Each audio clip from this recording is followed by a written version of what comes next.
Imagine this. You've been counting down the days. You packed the car carefully, their favorite snacks, a few little things for the grandkids, a dish you made from scratch because you know they love it. You arrive. Everyone hugs.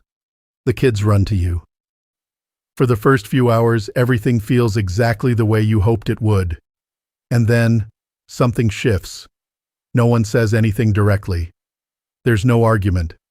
No door slammed. But by day 2, you can feel it, a slight coolness in the air. Your son is quieter. Your daughter-in-law finds reasons to be in another room. The grandkids are being redirected away from you more than you expected. And on the drive home, you find yourself replaying the visit, trying to figure out what went wrong. You meant well. You know you did. So why does it feel like something was broken that you didn't even know was fragile? I've heard some version of this story hundreds of times in my career. And today, I want to talk about why it happens and what you can do differently.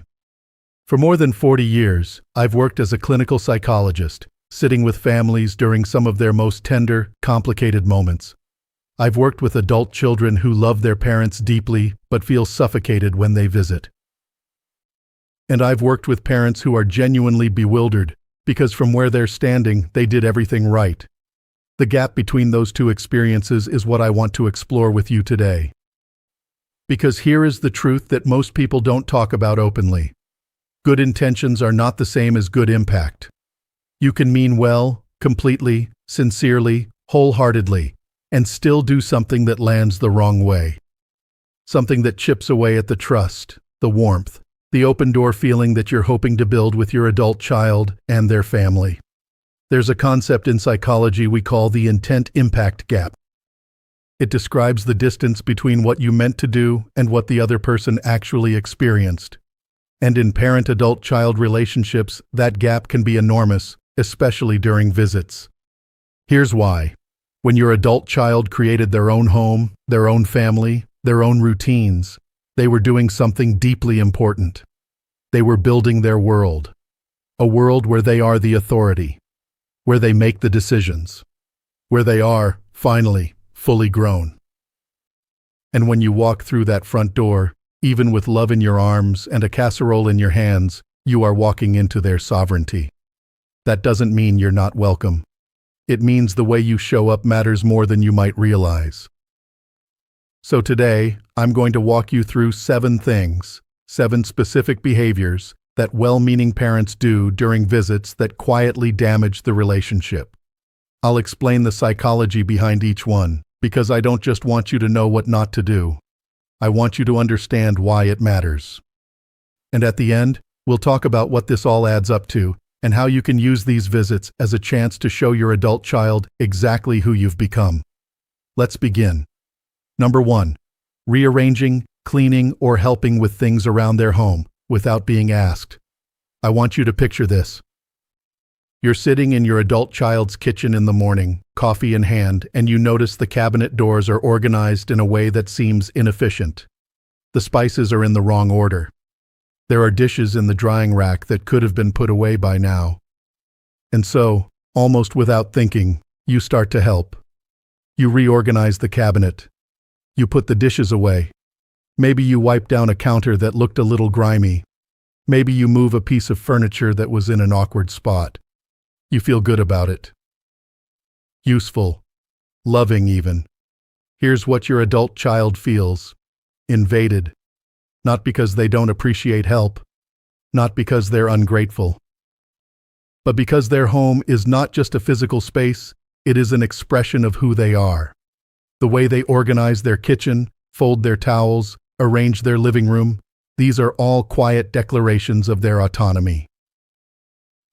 When you rearrange those things without being asked, the psychological message, even if you never intended it, is, your way isn't good enough.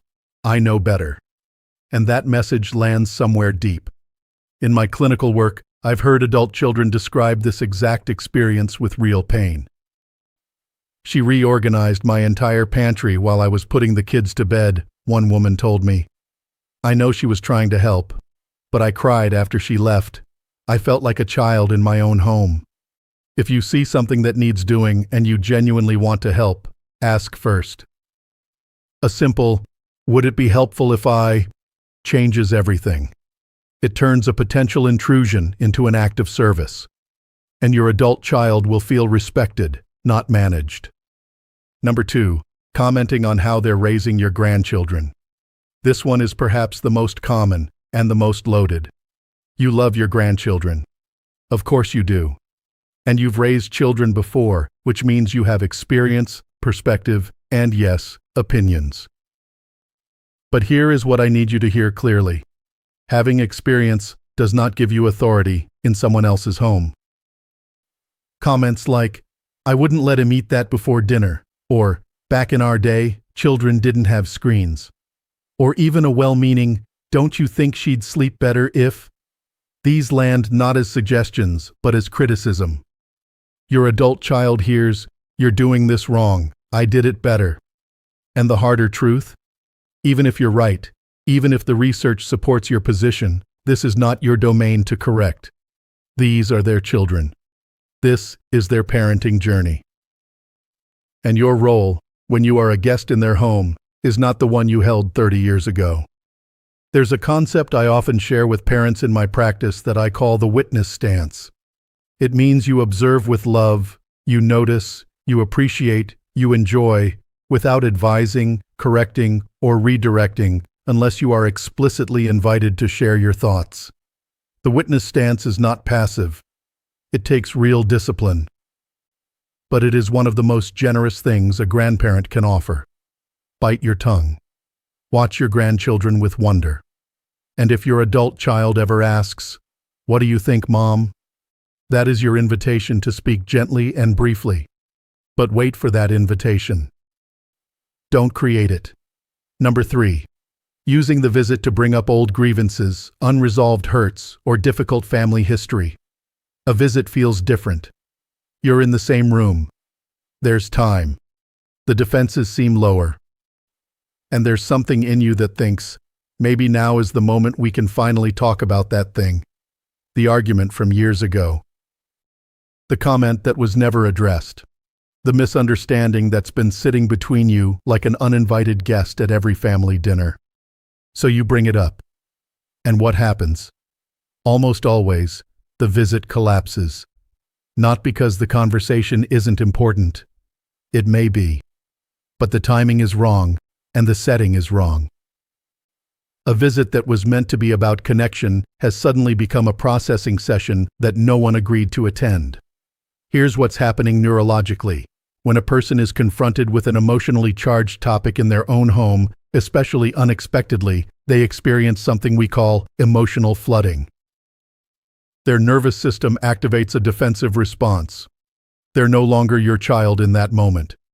They're a person protecting their territory. And once that happens, any hope of a productive conversation is essentially gone. Now you're both in survival mode, and the rest of the visit carries that weight. Visits are for presence, not processing. If there are things that need to be addressed, and sometimes there are, those conversations belong in a different context. A scheduled phone call. Perhaps even with the guidance of a family therapist. Somewhere that both of you have agreed to, prepared for, and chosen. During a visit, your one job is to be there, genuinely, warmly, fully there. Let the past stay where it belongs. Number 4. Undermining their household rules, whether it's about diet, screen time, bedtime, or anything else. I'm just the grandparent. I'm allowed to spoil them a little. I've heard this sentence so many times. And I understand it. There's a lightness to being a grandparent, a freedom from the daily weight of discipline and structure. But there is a difference between warmth and undermining. When you slip the grandchildren candy right before dinner after your adult child said no, you are not just bending a rule. You are telling your grandchildren, however subtly, that their parents' rules can be negotiated. You are inserting yourself into a parenting decision that wasn't yours to make. And your adult child notices. Every time. What does consistent respect for their household rules communicate? That you take their parenting seriously. that you see them as competent, capable adults, not just the children you raised, that you can be trusted in their home. And trust, once built through small, consistent acts like this, becomes the foundation for everything else you want in that relationship. You don't have to agree with every rule they have. You don't. But while you are under their roof, you follow their lead. That is what it means to be a respectful guest, even if you are also the grandmother.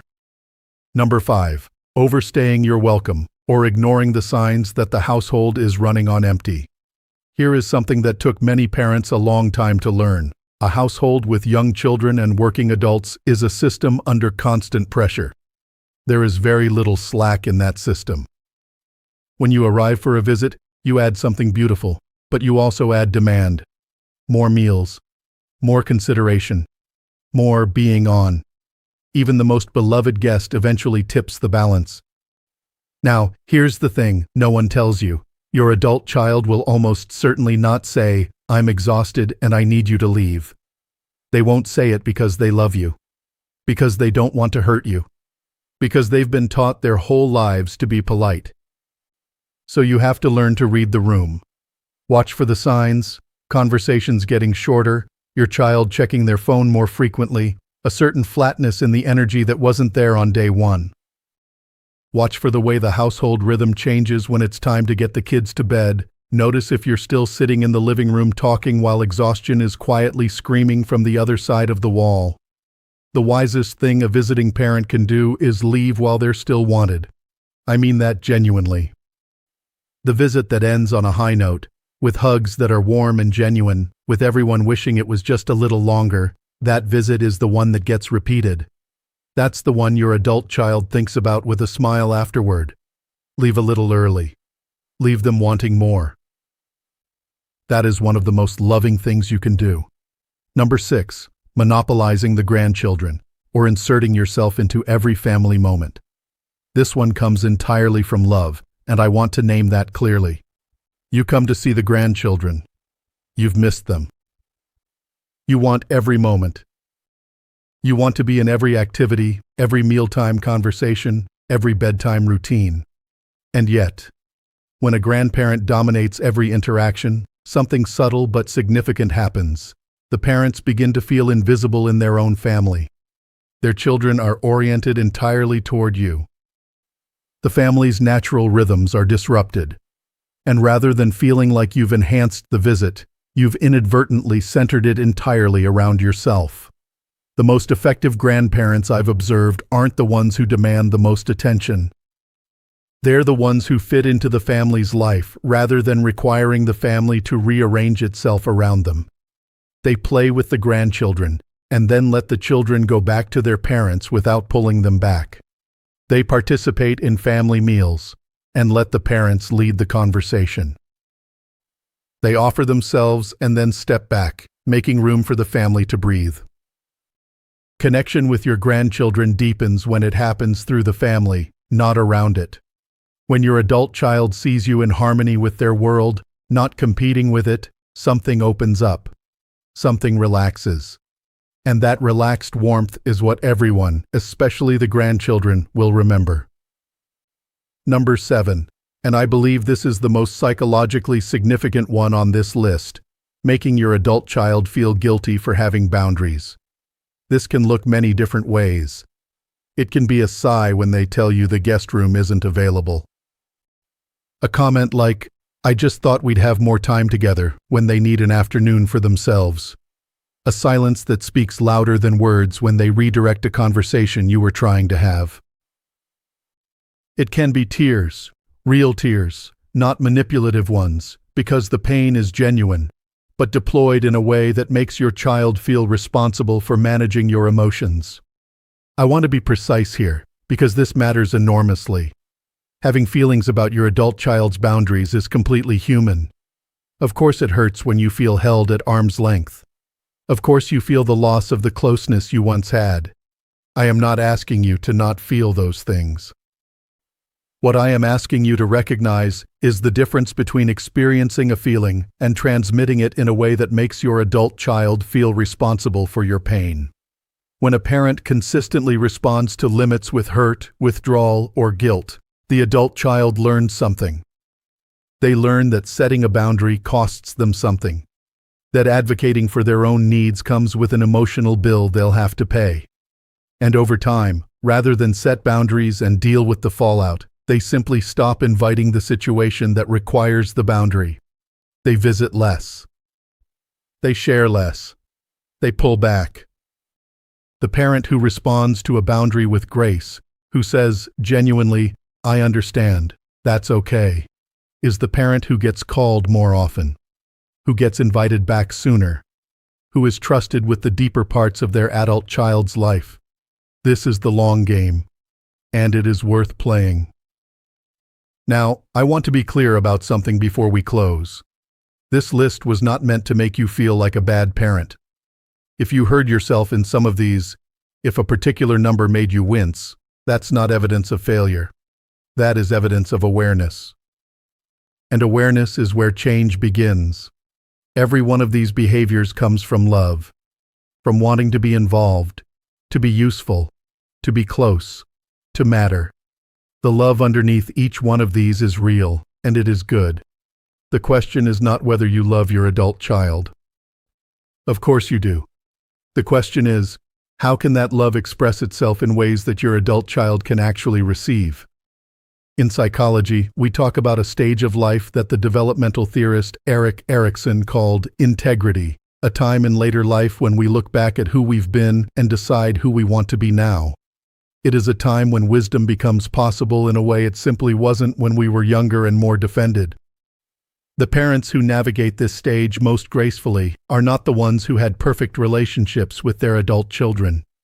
They're the ones who stayed curious, who stayed willing to learn, who understood that loving someone well sometimes means changing how you love them. I want to offer you one reframe that I've seen transform the experience of visits for many of the parents I've worked with. It's simple, but don't let its simplicity fool you. Enter the visit as a guest, not as a parent. That doesn't mean erasing your identity or pretending you're not their mother or father. It means you follow their lead in their home. You ask rather than assume. You observe rather than correct. You enjoy rather than manage. When parents make that mental shift, genuinely, not just in behavior, but in how they're approaching the experience, something remarkable happens. The visit relaxes. The adult child relaxes. And the authentic connection that both of them want, the one that all of this effort is for, actually becomes possible. So let me leave you with a quick reminder, 7 things to keep in your pocket for your next visit. 1. Don't rearrange, clean, or reorganize their home without asking first. 2. Leave the parenting to the parents. Observe with love and wait to be invited before sharing your opinion. 3. Keep the visit about presence, not processing. Old wounds have their own time and place. 4. Respect their household rules, even the ones you'd do differently. 5. Read the room. Leave while you're still wanted. 6. Let the family breathe. Fit into their life, don't require it to reorganize around you. 7. And perhaps most importantly, respond to their limits with grace. The parent who holds space for boundaries is the parent who gets kept close. You have something that only years of living can produce: perspective, patience, the capacity to see what really matters. Use those gifts. Show your adult child, in how you show up in their home, the person you've grown to be. That is a gift they will carry for the rest of their lives. If something in this video resonated with you, I'd love to hear from you in the comments. Tell me, which of these has been the hardest for you or for someone you love? Your experience matters, and so does this conversation. If this is your first time here, welcome. I'm glad you found us. Click subscribe so you don't miss what's coming next. And remember, a strong life at any age is built on wisdom, connection, and the courage to keep growing. I'll see you in the next video.